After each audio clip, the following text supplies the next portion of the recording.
देखो, हमारे class 12th IP के लिए अगर मैं क्लास 12th आईपी को देखूं ध्यान से, 12th आईपी की अगर बात करें तो 12th आईपी में हमारे पास क्या टॉपिक होना चाहिए प्रोजेक्ट बनाने के लिए। अगर आप पहले तो सिलेबस के पॉइंट ऑफ व्यू से देखा जाए तो सबसे पहला तो आता है कि हम क्या क्या ऑप्शंस ले सकते हैं। देखो, हम दो तरह के प्रोजेक्ट पे काम कर सकते हैं, या आप कह सकते हो तीन तरह के प्रोजेक्ट पे काम कर सकते हो। एक तो आपका सिंपल, आप यूज कर सकते हो पाइथन प्लस माई। अगर पाइथन प्लस माई को हम यूज करते हैं तो इसके बेस पे जो हमारा प्रोजेक्ट बनेगा वो हमारा प्रोजेक्ट होगा रिकॉर्ड मैनेजमेंट सिस्टम का। हम रिकॉर्ड मैनेज करने की बात करेंगे, मतलब हम जो प्रोजेक्ट बनाएंगे वो प्रोजेक्ट होगा हमारा रिकॉर्ड मैनेजमेंट का। ठीक है। रिकॉर्ड मैनेजमेंट का क्या मतलब? रिकॉर्ड मैनेजमेंट का मतलब हो गया कि आपने स्टूडेंट का मैनेज किया, स्टूडेंट के रिकॉर्ड को मैनेज कर लो। स्टूडेंट सिस्टम बना दिया आपने, जहां पे स्टूडेंट के इंफॉर्मेशन को आप स्टोर करने की फैसिलिटी दोगे। आप इंफॉर्मेशन को स्टोर करोगे, आप इंफॉर्मेशन को सर्च करोगे, आप इंफॉर्मेशन को अपडेट करोगे, इंफॉर्मेशन को डिलीट करोगे। या आप मान लीजिए कि आपने स्टूडेंट्स के रिपोर्ट कार्ड का आपने सिस्टम बना दिया, रिपोर्ट कार्ड मैनेजमेंट, है ना। Report card creation, report card software, report card system, कुछ आपने ऐसा बना दिया। यहाँ पे क्या होगा, इस रिपोर्ट कार्ड की अगर हम बात करें तो यहाँ पे हम स्टूडेंट्स के डिफरेंट सब्जेक्ट के मार्क्स को स्टोर करेंगे और हम वो फैसिलिटी देंगे कि क्लास वाइज आप स्टूडेंट्स की एंट्री होगी यहाँ पे, उसके अलग अलग सब्जेक्ट के आप रिकॉर्ड को रख सकते हो। तो यहाँ हम स्टूडेंट के ज्यादा डिटेल्स को नहीं रखेंगे, हम सिर्फ स्टूडेंट का एडमिशन नंबर, स्टूडेंट का नाम और उसके क्लास एंड सेक्शंस को ही रखेंगे। ठीक है। और साथ ही साथ उसके अलग अलग टर्म्स के एग्जाम जो होते हैं उसका हम रिकॉर्ड मेंटेन करेंगे।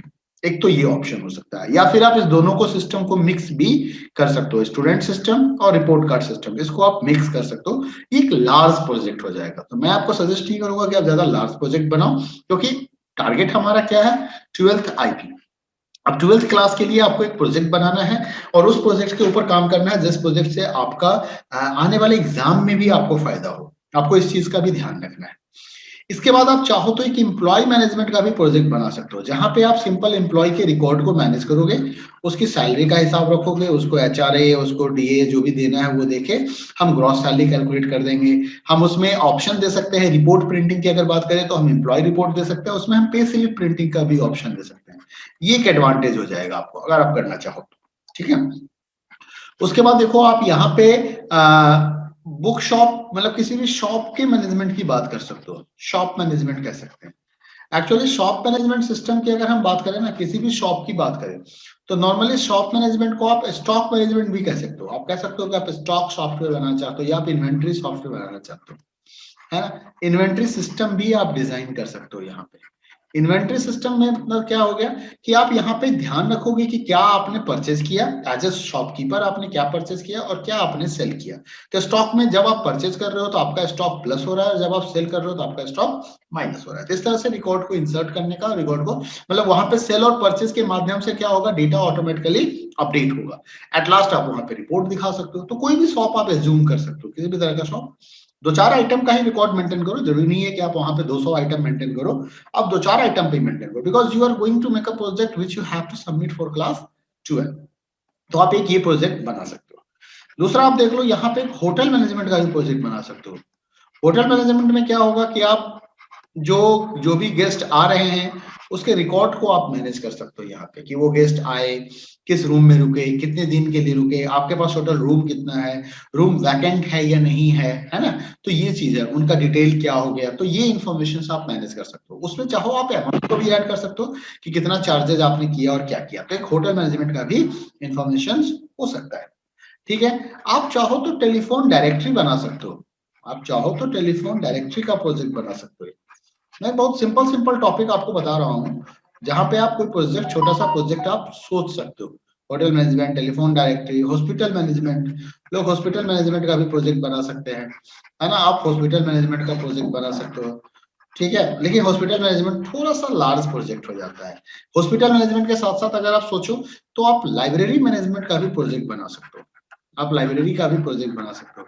लेकिन जैसे ही लाइब्रेरी मैनेजमेंट की बात करोगे ना या हॉस्पिटल मैनेजमेंट की बात करोगे तो ये सिंगल टेबल बेस्ड नहीं होता है, यहाँ पे टेबल्स की संख्या बढ़ जाती है। लाइब्रेरी में क्या होगा, एक मेंबर टेबल होगा, एक बुक टेबल होगा, है ना, फिर एक इशू एंड रिसीव पर इशू टेबल्स हो सकते हैं, ट्रांजेक्शन टेबल्स हो सकते हैं।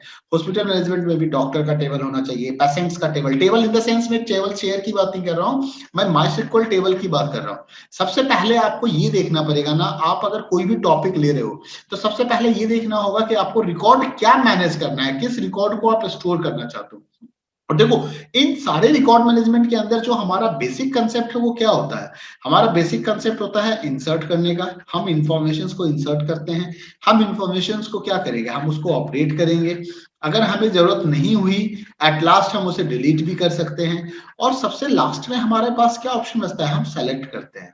सेलेक्ट का मतलब हो गया कि हम रिपोर्ट जनरेट करते हैं, हमें रिपोर्ट जनरेट करना होता है, अलग अलग तरीके का रिपोर्ट बनाना होता है, तो हम इसके लिए प्रोजेक्ट बनाते हैं। ठीक है, लाइब्रेरी मैनेजमेंट में आप यहाँ भी सोच सकते हैं। तो हॉस्पिटल हो गया, लाइब्रेरी हो गया, आप चाहें तो टिकट काउंटर का सॉफ्टवेयर बना सकते हैं, टिकट बुकिंग का भी आप बना सकते हो, किसी भी तरह का टिकट बुकिंग का आप कर सकते हो, है ना। छोटा सा रेस्टोरेंट का सॉफ्टवेयर आप डिजाइन सोच सकते हो, आप रेस्टोरेंट मैनेजमेंट कर सकते हो, ये हॉस्टल होटल मैनेजमेंट में ही आ जाएगा, है ना। तो आप रेस्टोरेंट मैनेजमेंट का भी सॉफ्टवेयर बना सकते हो। तो there are lots of topic, कई तरह के टॉपिक हैं जो आप पाइथन और माइस्क्ल के बेस पे यूज कर सकते हो। पाइथन एंड माइस्क्ल के टॉपिक पे हम आ गए, यहाँ पे हमारे पास कई सारे टॉपिक और भी हैं, there are lots of topic. मैंने पहले ही आपको कहा कि हमारे पास कई तरह के टॉपिक्स हैं जो हम यूज कर सकते हैं। अब अगर हम दूसरे सिलेबस की बात करें, हमने टारगेट क्या रखा हुआ है, 12th आईपी। तो एक तो मैंने आपको कहा कि आप पाइथन प्लस माइस्क्ल के बेस पे प्रोजेक्ट बनाओ। ये प्रोजेक्ट 12th साइंस वालों के लिए भी हो सकता है, जो कंप्यूटर साइंस से बच्चे हैं, ये उनके लिए भी ये प्रोजेक्ट हो सकता है, क्योंकि उनके सिलेबस में ये चीज है जिसको वो इंक्लूड कर सकते हैं, पाइथन प्लस माइस्क्ल। अब हम आपके सिलेबस के हिसाब से अगर देखा जाए तो आपने क्या पढ़ा था पाइथन में, आपने पढ़ा था पांडाज, आपने पढ़ा पांडाज, पांडाज में हमने क्या पढ़ा, डेटा फ्रेम। ठीक है, उसके बाद डेटा फ्रेम के साथ हमने क्या पढ़ा, हमने पढ़ा सीएसवी फाइल हैंडलिंग। तो एक डेटा फ्रेम प्लस सीएसवी, एक data frame plus CSV plus basic of Python, आप इसके बेस्ड पे भी प्रोजेक्ट बना सकते हो। एक प्रोजेक्ट आपका ये भी हो सकता है, pandas plus CSV plus Python. अब ये pandas data frame plus CSV plus Python का प्रोजेक्ट क्या बन सकता है, तो आप इसमें से भी कोई प्रोजेक्ट उठा सकते हो। आप यहाँ से ये जितने भी प्रोजेक्ट हैं, ये जितने प्रोजेक्ट मैंने आपको यहाँ पे लिस्ट आउट किए हैं, इन प्रोजेक्ट को आप इस टेक्नोलॉजी पे भी बना सकते हो। कैसे बनाओगे, तो देखो, जब आपको स्टोरेज करना होगा, मतलब आप इंफॉर्मेशन को स्टोर करना चाहते हो, है ना, तो स्टोरेज के लिए तो हम सीएसवी फाइल को यूज करेंगे।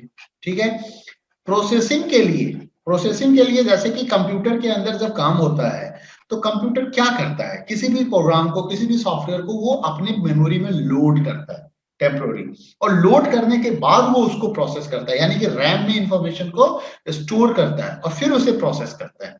ठीक उसी तरीके से आप यहां प्रोसेसिंग के लिए डेटा फ्रेम को यूज कर सकते हो, मतलब आप मीडिएटर एंड मेमोरी के रूप में आप डेटा फ्रेम को यूज कर सकते हो।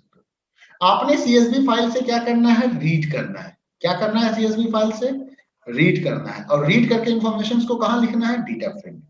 अब आप जो भी ऑपरेशंस करना चाहते हो, चाहे वो इंसर्ट का ऑपरेशन हो, आपको इंसर्ट करना है, रिकॉर्ड ऐड करना है, आपको रिकॉर्ड को डिलीट करनी है, आपको रिकॉर्ड को अपडेट करनी है, ठीक है, आपको रिकॉर्ड में सर्च करना है, क्वेरी करना है, किसी भी तरह का सर्चिंग करनी है, ये सारा का सारा काम आप किसके ऊपर करोगे, आप डेटा फ्रेम के ऊपर करोगे। ये सारा काम कहाँ होगा, डेटा फ्रेम के ऊपर होगा ये सारा काम।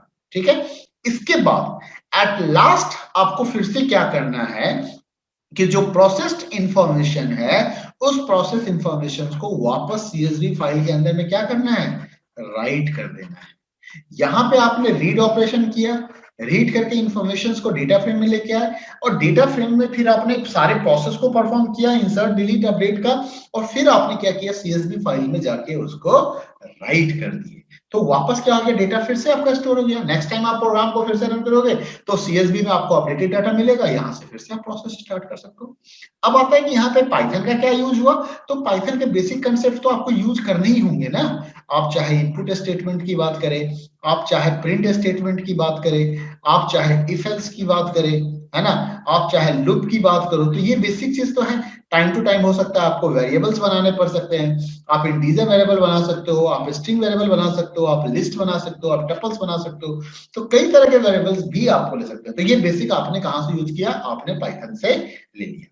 ठीक है, तो मैंने आपको एक तो टॉपिक बताया रिकॉर्ड मैनेजमेंट का। रिकॉर्ड मैनेजमेंट के लिए आप चाहो तो पाइथन और माइस्क्ल टेक्नोलॉजी को यूज करो, या आप चाहो तो panda data frame plus CSV plus Python को यूज कर सकते हो। ठीक है, तो एक तो ये हो गया, इसका स्क्रीनशॉट लेके रख लो।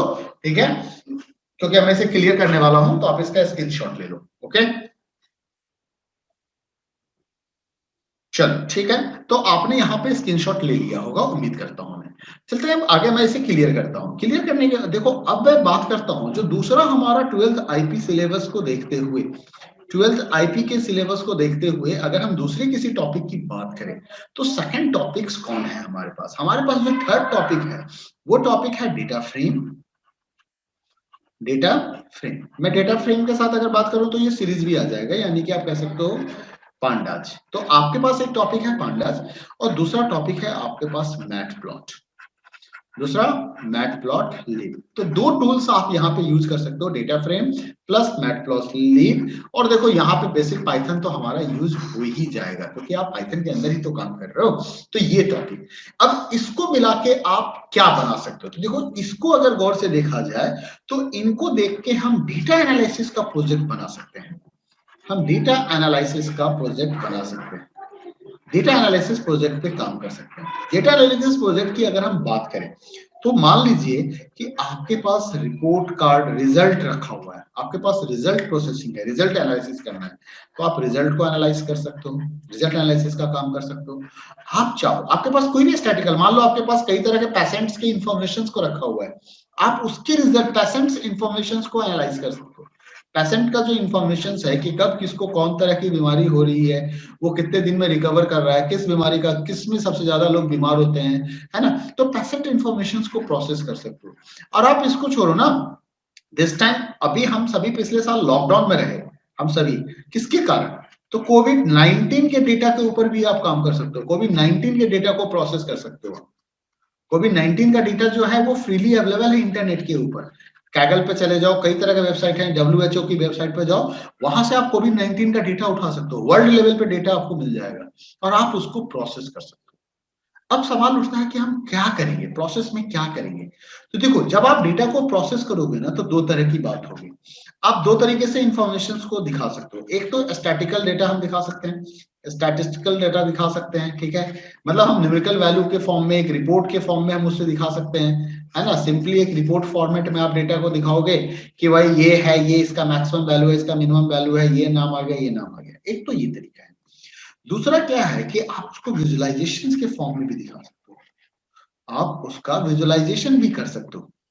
विजुअलाइजेशन का मतलब क्या हो गया कि आप ग्राफ बना के दिखा सकते हो। आप क्या कर सकते हो, आप यहाँ पे ग्राफ बना के दिखा सकते हो, मतलब अलग अलग तरीके से रिपोर्ट बना के, है ना। मान लीजिए फॉर द टाइम बिंग मैं स्टूडेंट रिजल्ट्स की बात करता हूँ, मैं रिजल्ट एनालिसिस की बात करता हूँ। आपने क्या किया, आपने अलग अलग सेक्शंस के रिजल्ट्स को स्टोर करके रख लिया, नेम वाइज या सब्जेक्ट वाइज, आपने जैसे भी रखना है किसी एक सेक्शन का रख लिया, है ना। मान लो एक सेक्शन में आपने नेम वाइज इंफॉर्मेशन को रखा, ये अलग अलग सब्जेक्ट वाइज भी इंफॉर्मेशन, कुछ इस तरह का टेबुलर फॉर्मेट में आपने डेटा रखा हुआ है। ये डेटा कहाँ स्टोर हुआ होगा? डेटा फ्रेम के अंदर स्टोर हुआ होगा। और अगर आप इसको चाहते हो कि फॉर द लॉन्ग टाइम हो, तो यहाँ पे सीएसवी को हम मिक्स कर देंगे। सीएसवी की जरूरत तब आएगी आपको जब आप स्टोरेज की बात सोच लो, मतलब जो डेटा आपने आज लिया है वो डेटा हमें कल भी चाहिए, तो सीएसवी तो चाहिए ही, क्योंकि सीएसवी से हम डेटा को लेके आएंगे डेटा फ्रेम के अंदर में, है ना। सीएसवी से डेटा उठ के यहाँ आएगा और उस डेटा को आप फर्दर प्रोसेस करोगे with the help of tools available inside the pandas, pandas की टूल की मदद से और मैटप्लॉटलिब के टूल्स की मदद से। अब यहाँ पे मैंने आपसे पूछ दिया कि सब्जेक्ट वाइज हाईएस्ट वैल्यू दिखाओ, तो आपने सब्जेक्ट वाइज हाईएस्ट वैल्यू मुझे बता दिया कि मैथ्स का हाईएस्ट ये है, ये क्या है। लेकिन इसी चीज को मान लो आपने मैथ, है ना, फिजिक्स, केमिस्ट्री, ठीक है, बायोलॉजी, इंग्लिश, आपने इसका सब्जेक्ट वाइज हाईएस्ट दिखा दिया मुझे। लेकिन इसी चीज को अगर मैं कहता हूं कि नहीं, इसको बार ग्राफ के थ्रू भी दिखाओ, इसको बार ग्राफ के थ्रू भी दिखाओ, तो आपने क्या किया, बार ग्राफ भी प्लॉट कर दिया। आपने एक बार ग्राफ भी प्लॉट करके मुझे दिखा दिया, तो अब हमारे पास क्या है कि जो रिजल्ट है वो दो फॉर्म में अवेलेबल हो गया। आपने मुझे स्टैटिकल डेटा भी प्रोवाइड किया, आपने एक न्यूमेरिकल वैल्यू भी रिपोर्ट भी प्रोवाइड कर दी, और साथ ही साथ आपने क्या किया, चार्ट के फॉर्म में भी इंफॉर्मेशन को प्रोवाइड कर दिया। तो डेटा आपने दोनों फॉर्म में हमें अवेलेबल कराया। तो ये क्या हो गया, हमारा रिजल्ट एनालिसिस का काम हो गया। आपने ये पता कर लिया कि हाईएस्ट मार्क्स वाला बच्चा कौन है जिसका हाईएस्ट नंबर आया, क्लास में topper, class wise student wise आपने क्या किया, बार चार्ट बना दिया। अच्छा, मान लीजिए कोई स्टूडेंट है जिसका नाम है अमित, ठीक है। अमित ने मैथ्स में 20 मार्क्स स्कोर किए, फिजिक्स में मान लो उसने 30 मार्क्स स्कोर किए आउट ऑफ 40, है ना। केमिस्ट्री में मान लो उसने 25 स्कोर किए, आईपी में मान लो उसने 30 मार्क्स आउट ऑफ 40 35 स्कोर कर लिए, इंग्लिश में मान लो उसने 37 मार्क्स स्कोर किया। अब मैं चाहता हूं इस पूरे डेटा को, अमित के डेटा को, मतलब मैंने आपसे, आपने यूजर का नाम दिया, मैंने आप है ना, और इस अमित के डेटा को आप, मैंने पूछा भाई अमित का स्टेटस दिखाओ मुझे, what is the current status of Amit, ठीक है। तो आपने क्या किया, अमित का सब्जेक्ट वाइज मुझे मार्क्स दिखा दिया, लेकिन इसमें साथ साथ ही आपने क्या किया, एक पाई चार्ट भी बना दिया। आपने क्या किया, एक पाई चार्ट भी बना दिया, या आपने क्या किया, एक बार ग्राफ भी बना दिया। यहाँ पे पाई चार्ट बना के आपने उसमें उसके परसेंटेज मार्क्स के शेयर दिखा दिए कि किस सब्जेक्ट में उसका परफॉर्मेंस अच्छा है। आपने क्या किया, यहाँ पे बार चार्ट से दिखा दिया कि किस सब्जेक्ट में वो हाईएस्ट मार्क्स लेके जा रहा है, कहाँ पे कम मार्क्स है, कहाँ पे ज्यादा मार्क्स है, आपने उसको बार ग्राफ की मदद से भी दिखा दिया। तो ये क्या हो गया, ये एनालिसिस ही तो हो गया हमारा। तो हम ग्राफिकल के साथ साथ, हम स्टैटिकल के साथ साथ हमने ग्राफिकल इंफॉर्मेशन को भी प्रेजेंट किया। तो हम ये काम भी हम कर सकते हैं, हम इस तरीके का भी प्रोजेक्ट सोच सकते हैं। और इस तरह की प्रोजेक्ट में आपको फायदा क्या मिलेगा, जब आप पांडास और डेटा फ्रेम और सीएसवी फाइल के साथ काम करोगे, तो आपको फायदा मिलेगा कि ये आपके सिलेबस को डायरेक्ट टच करना है। MySQL is also part of your syllabus, MySQL से भी आपको ये फायदा मिलेगा, क्योंकि MySQL भी तो आपको पढ़ना है। There also you have to give the 25 marks, है ना, वहां भी आपको 25 नंबर के क्वेश्चन पूछे जा रहे हैं, तो that is also important for you. तो वहां से भी आपको फायदा मिलेगा। यहां से आपका 25 मार्क्स पाइथन वाला पार्ट का तैयार हो रहा है, वहां से MySQL का 25 मार्क्स आपका तैयार हो रहा है, साथ ही साथ आपको कुछ पाइथन के भी फायदा मिल जाएंगे। तो now you have to decide कि आप किस प्रोजेक्ट पे, किस तरीके के प्रोजेक्ट पे काम करोगे। मैं ये नहीं कहता कि आप किसी टफ टॉपिक को लेके स्टार्ट करो, you start with any simple topic also. आप कोई भी सिंपल टॉपिक लेके उसके ऊपर आप प्रोजेक्ट बना सकते हो, उसके बारे में आप सोच सकते हो, आपको उस प्रोजेक्ट के ऊपर काम करना चाहिए।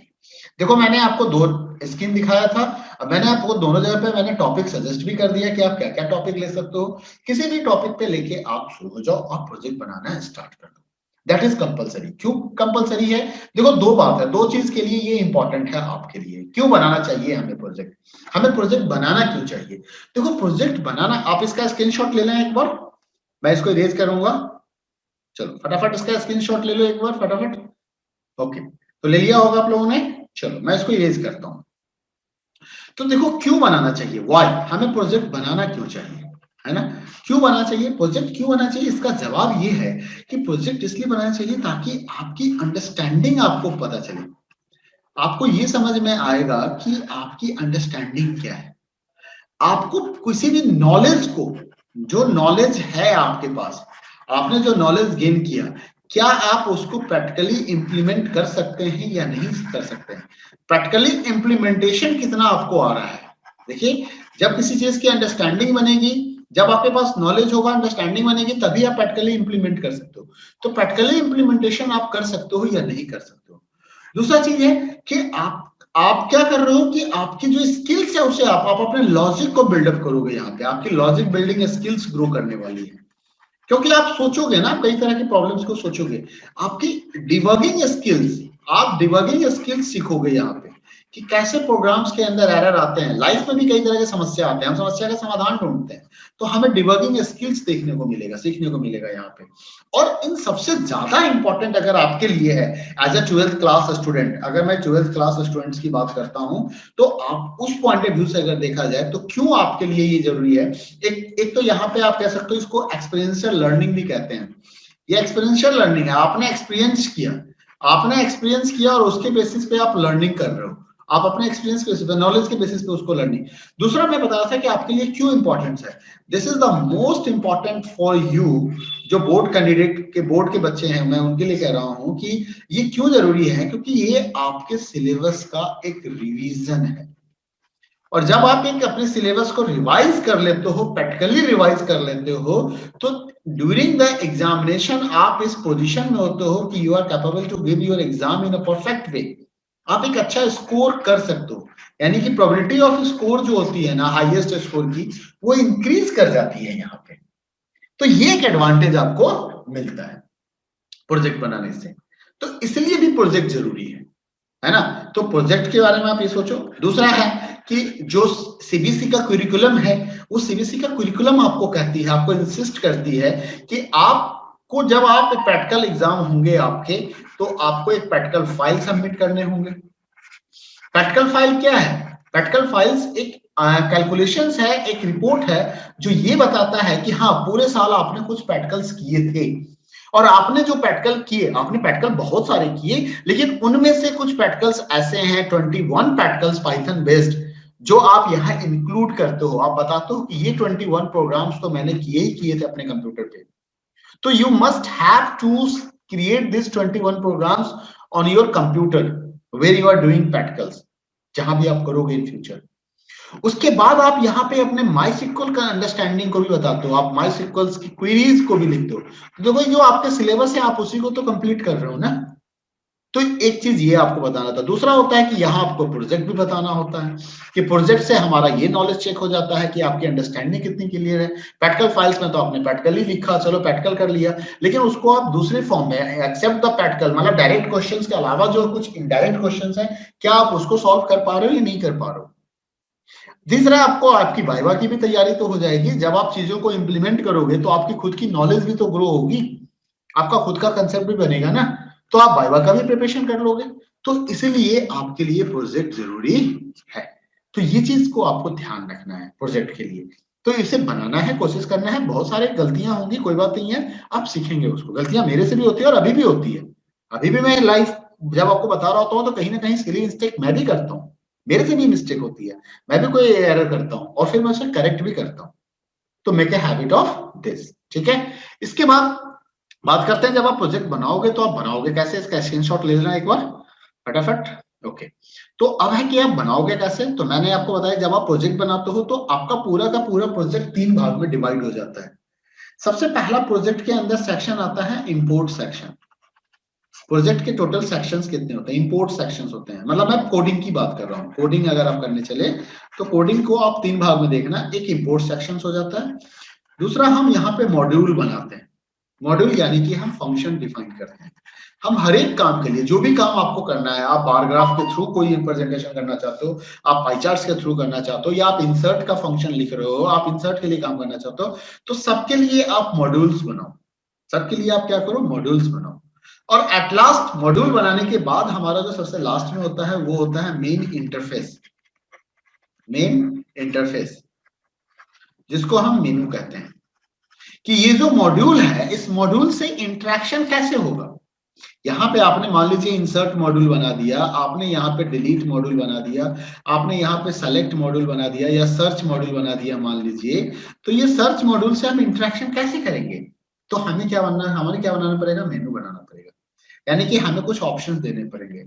1 for insert, 2 for delete, like this, ठीक है। 3 for search, something like this. हमें कुछ ऑप्शन देने पड़ेंगे। 4 फॉर अपडेट, कुछ ऐसे ऑप्शंस। इस तरीके से हमें कुछ ऑप्शन देने पड़ेंगे, और हमें फिर वो चॉइस पूछना पड़ेगा कि चॉइस बताओ, आपकी चॉइस क्या है, आप क्या देना चाहते हो। तो आप यहाँ पे चॉइस बताओगे। 1 बताओगे तो 1 का मतलब हो गया, अब हम इस 1 को इफ एल्स की मदद से क्या करेंगे? कंट्रोल करेंगे। हम यहाँ पे लिख देंगे इफ चॉइस इक्वल टू 1, तो क्या करो? इंसर्ट मॉड्यूल को कॉल करो। मैंने क्या किया यहाँ पे? इंसर्ट मॉड्यूल को बुला दिया। जो भी नाम आपने दे रखा है अपने मॉड्यूल का, वो नाम लिख के यहाँ पे पैरेंथेसिस लगा देना है। एल्सिफ में क्या करेंगे? एलिफ के अंदर आके हम दूसरे चॉइस को चेक कर लेंगे कि हमारा सेकंड चॉइस क्या है। आपने बोला चॉइस इक्वल टू 2, तो चॉइस इक्वल टू 2 में डिलीट है, तो मैंने डिलीट मॉड्यूल को बुला लिया। यहां से मैंने डिलीट मॉड्यूल को कॉल कर दिया, ठीक है। बेसिक रेफरेंस के लिए आप चाहो तो वो मैंने आपको पीछे जो क्लासेस बताए थे प्रैक्टिकल्स के बारे में, प्रोजेक्ट के बारे में, उसकी मैंने वीडियो अपलोड कर रखी है, तो आप वहां से भी देख सकते हैं, आप वहां पे भी गो थ्रू हो सकते हैं और चेक कर सकते हैं। ठीक है, तो इस तरह से क्या होगा, आपका इंटरफेस डिजाइन हो जाएगा। तो एक तो आपको इंटरफेस बनाना है, उसके बाद आप मॉड्यूल्स के पहले इंटरफेस सोच लो कि क्या क्या ऑप्शन दोगे, फिर उसके लिए मॉड्यूल बनाना शुरू करो, इंपोर्ट की आवश्यकता है या आप इंपोर्ट कर लो। दूसरा चीज, एक चीज और ध्यान रखना है कि आप जब प्रोजेक्ट के बारे में सोचो ना, तो सबसे पहले टॉपिक सोचने के बाद सबसे पहले तो टॉपिक डिसाइड करो। टॉपिक डिसाइड करने के बाद डेटा के बारे में सोचो कि इसमें डेटा क्या होगा। उसके बाद सोचो उस डेटा को आप प्रोसेस क्या क्या करना है, डेटा की प्रोसेसिंग क्या क्या होनी है, किस किस तरह से डेटा को मैनिपुलेट करना है, प्रोसेसिंग का मतलब ये हो गया। ठीक है, और फिर आप कोडिंग के बारे में सोचना शुरू करो। पहले सोचो कि क्या डेटा चाहिए, उसको हम प्रोसेस कैसे करेंगे या उसको स्टोर कैसे करेंगे, है ना। डेटा प्रोसेस यानी कि स्टोरेज एंड प्रोसेसिंग के बारे में सोचो कि डेटा के स्टोरेज क्या होंगे और डेटा की प्रोसेसिंग क्या होगी, कैसे होगी, क्या डेटा चाहिए, किस तरीके से स्टोर करेंगे, क्या क्या स्टोर करेंगे, क्या क्या इंफॉर्मेशन लेंगे। ज्यादा लंबा डेटा मत ले लेना कभी भी, आप छोटे से डेटा के साथ काम करो। क्यों करो छोटे से डेटा के साथ, क्योंकि आपको प्रैक्टिकली लर्निंग करनी है।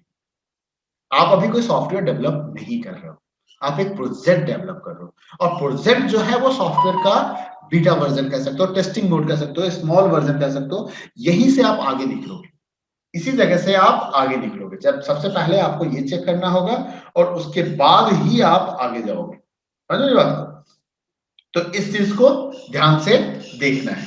ओके, तो ये रहा आपको एक गाइडलाइन आपके लिए कि आप प्रोजेक्ट कैसे बनाओगे। किसी के मन में अगर किसी तरह का कोई क्वेश्चन आ रहा है तो यू कैन आस्क, आप पूछ सकते हो।